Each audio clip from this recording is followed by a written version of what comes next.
लालची चाय वाला। एक छोटे से गांव में एक लालची चाय वाला रहता था। उसका नाम रामू था। वह अपनी चाय की दुकान पर रोजाना बैठकर गांव के लोगों को चाय पिलाता था। रामू का लक्ष्य था कि वह अपनी दुकान को बड़ा करके अधिक धन कमाए। एक दिन एक संचालक उसकी दुकान पर आया और उसे एक बड़ा ऑफर दिया।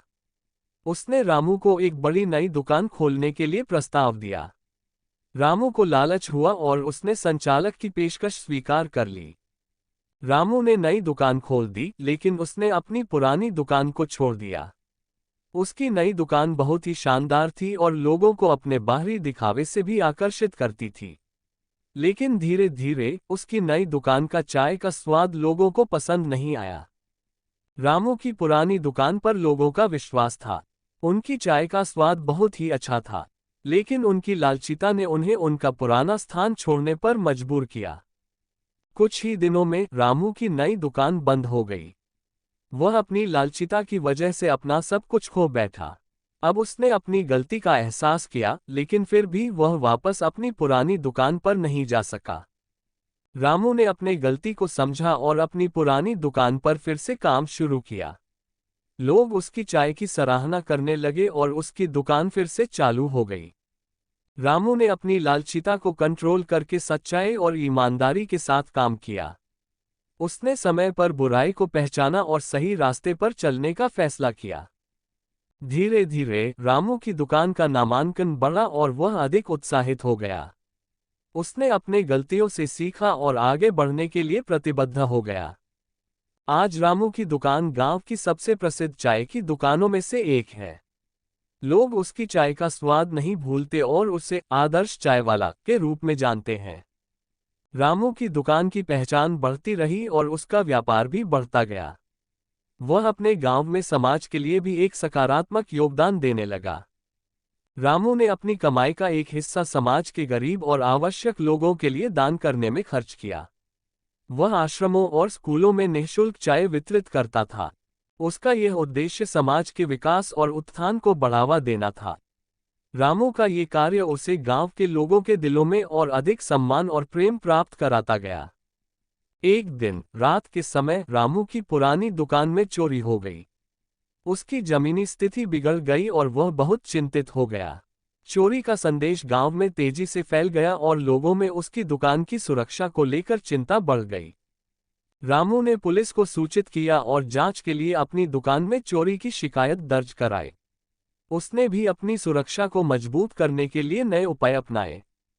चोरी के बाद रामू ने गांव में एक रहस्यमय शख्स के बारे में सुना जिसका नाम धनराज था। लोग कहते थे कि धनराज गांव के धन को लेकर लालची है और वह चोरी का अंजाम भी हो सकता है। रामू ने अपनी दुकान की सुरक्षा के लिए धनराज के खिलाफ सतर्क रहने का निश्चय किया, लेकिन उसे पता नहीं था कि धनराज का असली चेहरा क्या है और क्या वह चोरी का आरोपी है। धनराज के बारे में ज्यादा जानकारी प्राप्त करने के लिए रामू ने गांव के अन्य लोगों से बात की। उनके अनुसार धनराज को गांव के निकट के जंगल में एक छुपा हुआ आवास है, जहां वह अपने कार्यों की योजना बनाता है। रामू ने निश्चित किया कि वह धनराज के आवास को ढूंढने के लिए जाएगा। एक दिन वह गांव के पास के जंगल में चला गया। उसने धनराज के आवास के पास पहुंचते हुए एक छिपकली को देखा। रामू ने छिपकली का पीछा किया और धीरे धीरे आगे बढ़ते हुए वह धनराज के आवास के नजदीक पहुंच गया।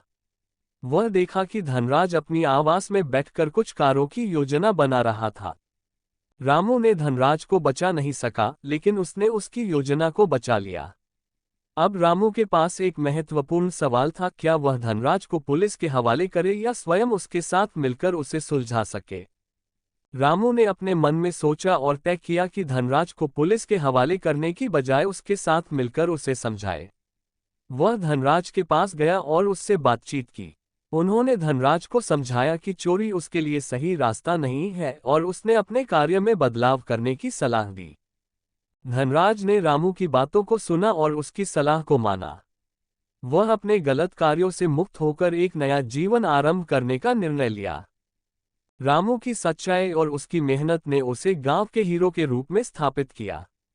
उसकी दुकान अब और भी प्रसिद्ध हो गई और लोगों के दिलों में उसका स्थान मजबूत हो गया। इस कहानी से हमें ये सीखने को मिलता है कि हर किसी के अंदर अच्छाई की बूंद होती है और हर किसी को दूसरे की गलतियों को सुधारने में मदद करने का मौका मिलना चाहिए। रामू की ईमानदारी, समर्पण और मेहनत ने उसे सफलता की ऊंचाइयों तक पहुंचाया और उसने अपने लालची अवसरों को परास्त किया। वह एक उदाहरण है कि सही दिशा में चलने पर किसी भी बाधा को पार किया जा सकता है। इस संवाद से कहानी समाप्त होती है।